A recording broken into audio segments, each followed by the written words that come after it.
Okay, so you just recently went to the NBA YoungBoy show, which I assume is your first time seeing him in concert. Obviously, this is basically like the biggest concert series you could imagine, and especially in terms of street rap at this point. Obviously, Drake and Kendrick are doing their thing, but for this kind of music, this is almost kind of unprecedented.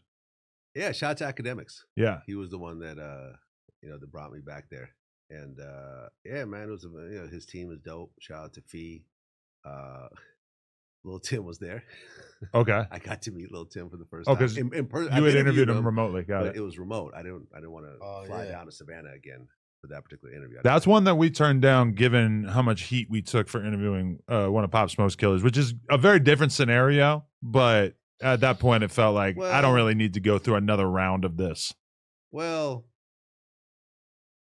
I think Tim acted in stand your ground. 100% agree. Yeah.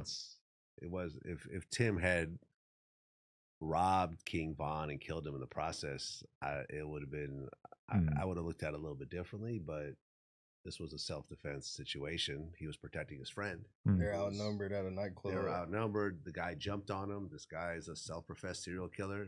I would expect my security, who's sitting right over there, to do the same thing.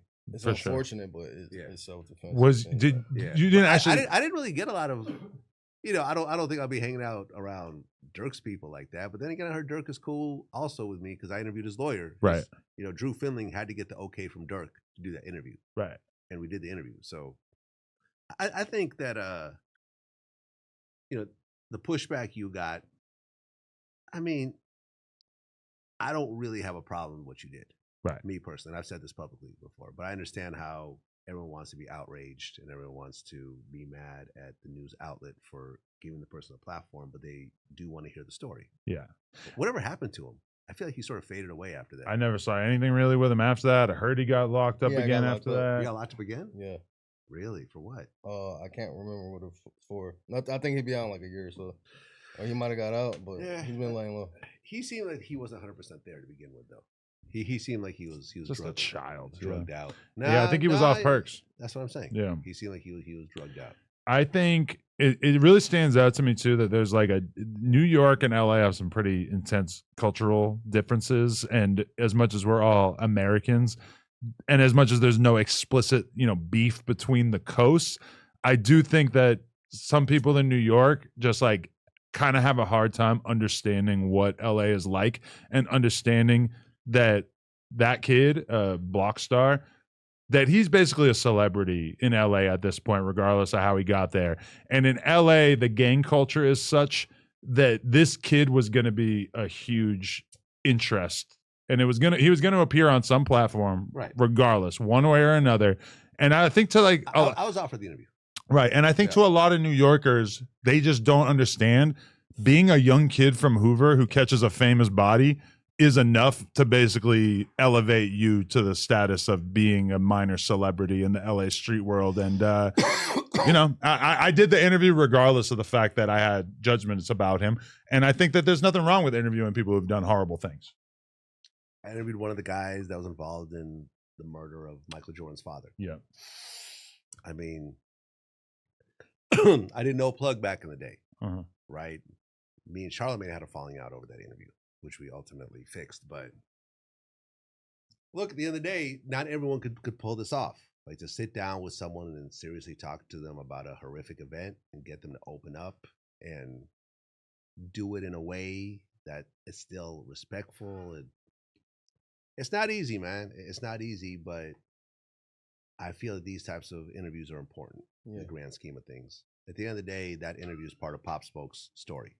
Would you interview the guy who killed Charlie Kirk a couple years from now? I would do the interview today. What's your thought process on that? Just it's noteworthy, it's newsworthy. Timothy McVeigh got interviewed. Right. Who's way worse than this guy. Yeah. Timothy McVeigh bombed a federal building and killed, I believe, hundreds of people. There was a daycare center in there. Right. And he got interviewed. Yeah. So why would this be somehow worse? Would you have interviewed Osama bin Laden? 100%. See, that's what I'm saying. It's like 100%. just because somebody did something up does not mean they're off limits. He got interviewed like in his cave, like in Afghanistan or wherever the hell he was. He was doing news outlets. Yeah, like 2020 or something. Like, no, someone went up, like had to go on donkeys and like go up to this, risk their own lives. Like, yo, I mean, we really, you know, when I look at my history of interviewing people, like, I've risked my life at various times to do this job. Like things have gone. I've had guns pointed at the camera. There's been, you know, drive-bys in the vicinity of me doing stuff when I used to just go out on location to people's blocks and people's studios and so forth. I sat down with people that, you know, like I remember what's his name. I never put this out, but 03 Greedo.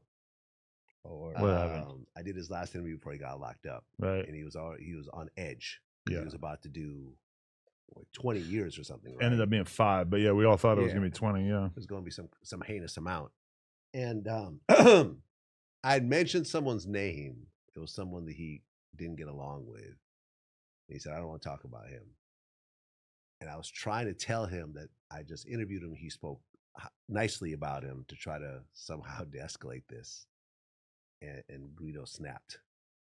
He was just like, "Motherfucker, I told you I didn't want to talk about this shit. Now, this interview. You know, I'm a gangster. I didn't even want to be here." Blah, blah, blah. I'm like, "All right, man. I apologize. My bad. I'm sorry." You know, like, I remember that was the day I said I'm bringing security for people that I don't really know. That was the turning point. Big E, you can thank 03 Greedo for this. That was the day, because I remember at that moment, I'm like, things can go left right now. Yeah. Things can go left. He kind of doesn't give a right now. I mean, what's an extra assault based on whatever the he's facing at this point. Right. It's whatever. So, yeah, things went bad because I tried to push the envelope a little bit with someone that didn't want to be pushed on that particular day. Yeah. Right. So, yeah, man. I mean, but who would not tune in and watch the interview with Charlie Kirk's killer? No, who would not watch that right now? Right now, we could probably beat out the Super Bowl with that interview. People. I'm saying for sure, especially with Bad Bunny on there. Performing in Spanish, you can't understand any of the words. Or the Charlie Kirk killer interview. Hey, we'll edit this in, but was 03 Greedo's freak out there? Was it more intense than this? Stu Boy Blue pulls up to No Jumper with raw LA energy and nearly loses it when Adam 22 brings up Nipsey Hussle. But who actually put you onto the music hustle? Who, Nip? What did Nip represent to you? That was nothing, nigga. That was my big homie, nigga. What you mean, nigga? I'm crib. But why do you think it hit you so hard? Nigga, that was my big homie, nigga. On 6-0, nigga. That was my big homie, bro. Like, nigga, that's Nip, nigga. Dead homies. And he rich and he's still here. Like, what the fuck? Nigga, on crib. Who the fuck? Nigga, on 6-0, nigga. Who the fuck do some shit like that, nigga? Dead homies, nigga. On 6-0, nigga. That's my big homie, nigga. On crib, nigga. Black Sam raised me, nigga. On 6-0, nigga. That's family, nigga. That's my big homie, bro. I swear to God, nigga. Crib. To this day, God, that shit still hurt me. Oh, nigga. That's the most intense one that I think I've dealt with. Yeah, no, it wasn't that. he was just, and you know what's funny is that afterwards, I actually talked about that with him. We laughed it off. I was like, what I was trying to say, I was like, yeah, I know, man.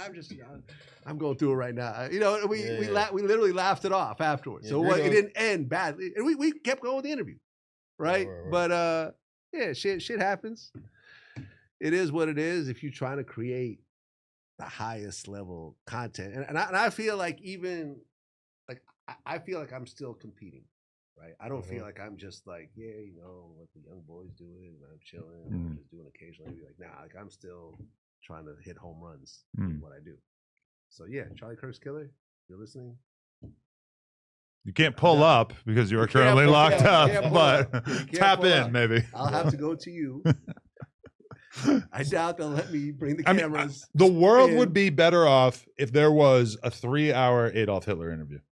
Like a Vlad TV quality Hitler interview where you could watch it and look at his face. You could see the crystal meth. You could see the agitate. You know, like that would be obviously there's clear reasons why it shouldn't exist. You have a dog in the fight also, but I mean, in general, I think that if you could observe him for who he really was, that would be one of the most important documents in recorded human history. Yeah, I mean, people still read his book. People watch his speeches. Yeah.